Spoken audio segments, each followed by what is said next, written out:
Welcome back on this Wallet Wednesday. You know, it's kind of a sad reality. The truth is that during times of crisis, there are people who try to take advantage of the situation. Yeah, well, luckily, there are just as many people out there who want to stop those bad guys. So joining us live this morning is Danielle Kane. She's the Oregon State Director for the Better Business Bureau. Thanks so much for joining us, Danielle.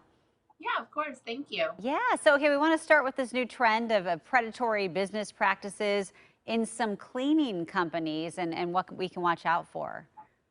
Yeah, so at BBB, we are warning consumers right now about cleaning companies that are coming out advertising some out of the box things like ozone fumigation as a way to kill the coronavirus.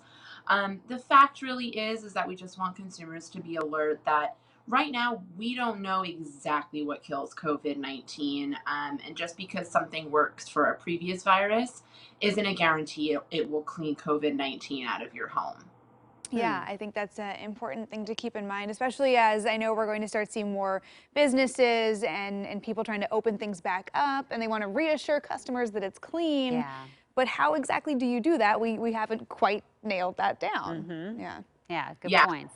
exactly. Yeah, so I know the other thing we want to talk to you about, price gouging. It's been an issue here in the pandemic. I think a lot of people wonder, what is price gouging and what is kind of supply and demand? Obviously, the price of some things that are in demand is going to go up, but when is it too far?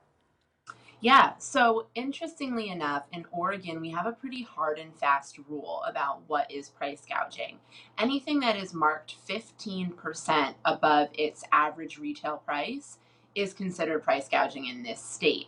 So that's like an easy way that consumers can just spot it right off the bat. But I will say at BBB, we have had an increase by 279% of reports coming in alleging price gouging throughout the country. So people are definitely on the lookout. They're definitely alert to the potential for this. What are some of the products that people have been reporting? Is it something like meat? It's actually kind of probably what you would think. It's things like masks, hand sanitizer, paper towels, and then we get to some things like the meat and the produce and eggs and things like that. Okay, so interesting. And they should report that to the BB because I wouldn't know where to report that. Yeah, I what guess to do. they should contact you guys if they do see that. Yeah, absolutely. Better Business Bureau, and you can also report it to the Federal Trade Commission. Okay. Okay, good advice. And finally, Danielle, I know we've talked to you before in the past about businesses trying to get loans. We're still getting calls and emails from viewers, trying to get funding, wondering how they get some of it forgiven. What's some of the latest here for the Payment Protection Program?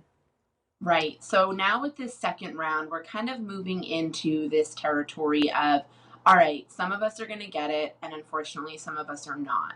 Those that do get it need to keep in mind some of these hard and fast rules to get that loan forgiven.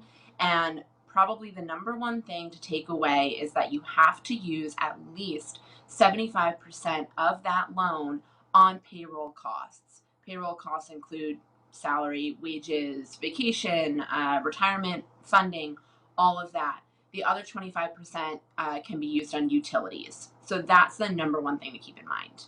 Okay, yeah, definitely good advice for those businesses that have gotten those loans. Well, thank you so much, Danielle, for all of this advice and tips. And, for more topics and the Better Business Bureau's information, of course, head to coin.com where we have posted a link. Thanks for joining us, Danielle.